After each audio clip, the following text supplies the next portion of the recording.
The Lord's Sermon, Sermon 1, Luke 21, 25-26. The Signs of the Future.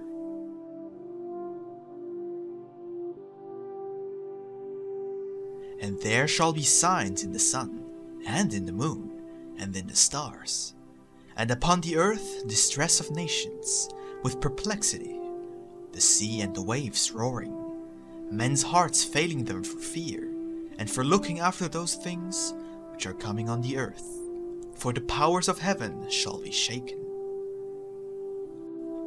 This is that text from the Gospels with which the ecclesiastical year usually commences.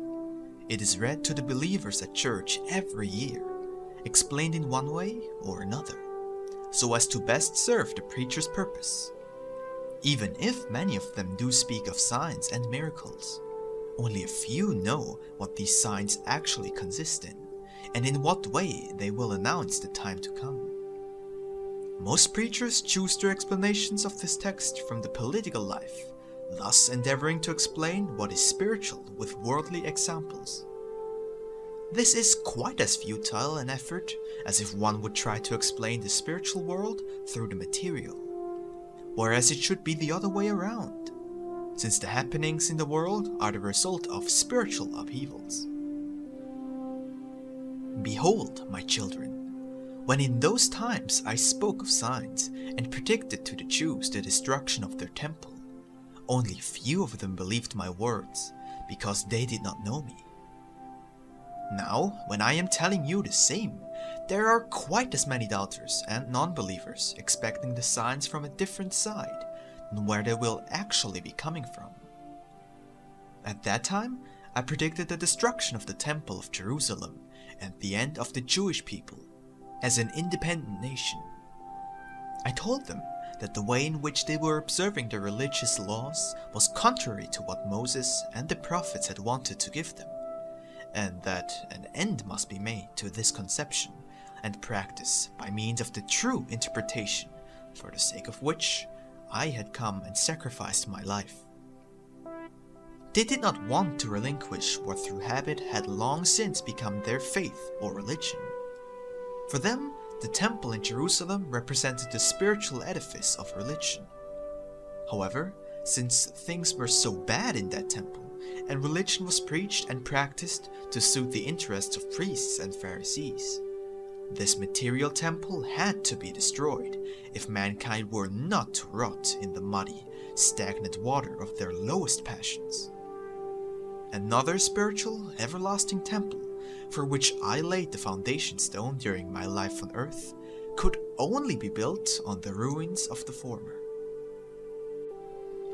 As from that time and since my ascension, signs have been given, and still are being given, until my second coming, admonishing people to convert, but it never seemed to be the right time to destroy the present temple, namely Rome and its establishment.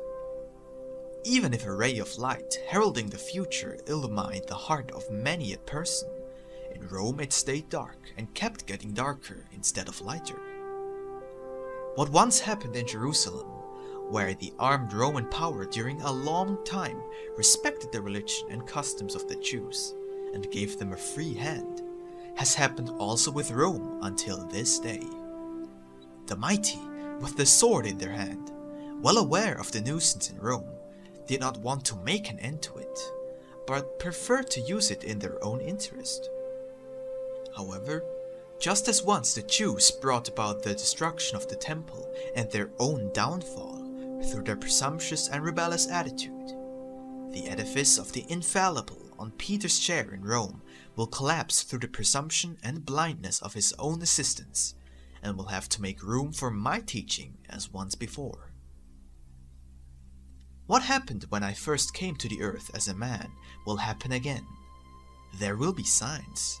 Happy they who understand and heed them for their own benefit and that of their fellowmen.